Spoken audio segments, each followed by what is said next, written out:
అందరికీ నమస్తే. నేను మీ కొత్తపల్లి సతీష్. ఏదైతే మన దొంగ మళ్ళీ బ్లాక్ మెయిలర్ అంటే కొంతమంది అతనికి సంబంధించినటువంటి ఏదైతే చెంచాలు ఉన్నారో వాళ్ళందరూ మా మల్లన్న బ్లాక్ మెయిలర్ కాదు అంటుండు. నేను దీనికి మీకు ఒక ఎవిడెన్స్ పెడతా. తస్మాత్ జాగ్రత్తగా ఉండ్రి. పాల ప్యాకెట్లు కొనకండి. మీ పిల్లలకు మీరు విషయం దాపుతున్నారు. ఈ కంట్రీ డిలైట్ వాడు వస్తాడా, ఆరోగ్య వాడు వస్తాడా, దొడ్ల వాడు వస్తాడా, దమ్ముంటే రమ్మనురి. రేపు పొద్దుగాల పొయ్యిలు పెడతా, పొయ్యిలు కూడా తెప్పిస్తాను.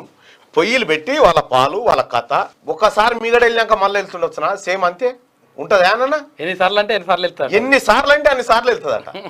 ఏదైతే కంట్రీ డిలైట్ పాలు నేను పొయ్యి తెచ్చి పెడుతున్నా, 2 సార్లు మీగడ వస్తా, నేను రేపు పొద్దునే పాలు తెచ్చి కాగబెడుతున్నా అని కల్లిబొల్లి మాటలు చెప్పి బ్లాక్మెయిల్ చేసి కంట్రీ డిలైట్ ఊసెత్తకుండా ఒక 3-4 రోజులు లైన్గా లైవ్ పెట్టేసి ఇప్పుడు మరి ఆ పాలు మరి కల్తీ పాలు పోయి స్వచ్ఛమైన పాలు ఎట్లయినాయో మన బ్లాక్ మెయిలర్ మళ్ళీ చెప్పాలి దీని గురించి. మరి పూట గడుపుకొని పొట్ట నిండిపోయిందా? ఆ పాలతో సంబంధించినటువంటి వచ్చినటువంటి పైసలతోని పొట్ట నిండిపోయి ఇప్పుడు ఆ కంట్రీ డిలైట్ ఊసెత్తలేడా? ఒక్కసారి అందరం గమనించాలి. ఈయన బ్లాక్ మెయిల్కి ఇది ఒక ఎవిడెన్స్. ఎటు పోయింది కంట్రీ డిలైట్ అనే ఊసెటు పోయింది?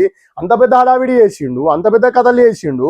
ఇవాళ కంట్రీ డిలైట్ పాలు స్వచ్ఛమైన పాలు ఎట్లయినాయో అదే ఛానల్లో, ఏదైతే ఆ దొంగ ఛానల్ ఉందో ఆ ఛానల్లో మన ప్రజల కోసం మళ్ళొక్కసారి ఆ దొంగ మళ్ళీ నోటితోని ఆ స్వచ్ఛమైన పాలకు రీజన్ తెలపాలని నేను మనందరి తరఫున నేను డిమాండ్ చేస్తున్నా. ఎందుకంటే మనం అందరం పొద్దున్న లేసి తాగుతాం పాలు, కానీ ఇది పాము.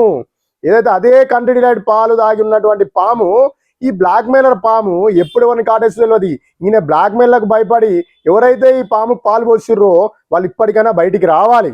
ఎందుకంటే ఆ పాము మిమ్మల్ని ఎప్పుడు కాటేసి తెలియదు. బ్లాక్ మెయిల్ పాము, ఇది కంప్లీట్గా బ్లాక్ మెయిల్ పాము.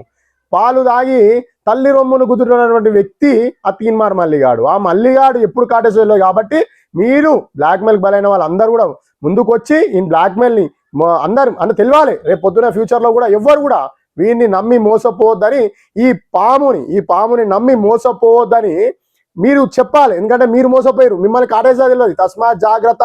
బ్లాక్ మెయిల్ బలైన వాళ్ళు అందరూ జాగ్రత్త. పాము అనేది ఎప్పుడైనా కాటేస్తుంది, అది ఎప్పుడు కాటేసా తెలియదు. కాబట్టి మీరు ముందే బయటకు వచ్చి మీకు జరిగిన బ్లాక్ మెయిల్ చెప్తే మీ నెక్స్ట్ జనరేషన్ వాళ్ళు ఎవరు మోసపోకుండా ఉంటారని నా యొక్క మనవి.